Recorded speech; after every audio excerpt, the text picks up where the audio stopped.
just leaving Tanisha Duke's political rally. You know, it's political season right now, and just about every week there's a rally to go to, and I'm super excited about that. Like, just the whole curating and taking my talents to South Beach. And so I have some other things coming up.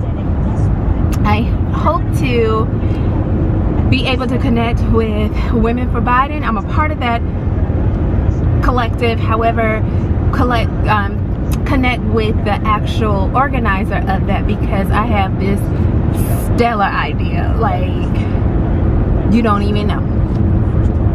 I mean, this stellar idea that is going to knock socks off. So, but tonight was really good. Tanisha did good. She forgot her speech to put up her dukes.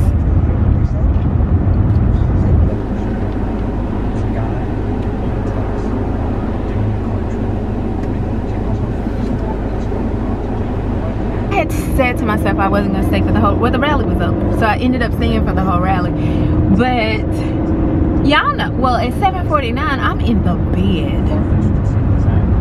I am in the bed, and so I'm like amazed at all the people that are out. And when I'm out at night, like if I'm not in the bed and I have to go out at night, I always wear these sunnies because they're tinted yellow. They're tinted yellow, and it makes it look brighter than it probably is. Yeah, it's much darker. When I lifted them up, it was much darker outside. A lot of it's in the eye of the beholder, so the question is whether we look at it through a purely financial lens.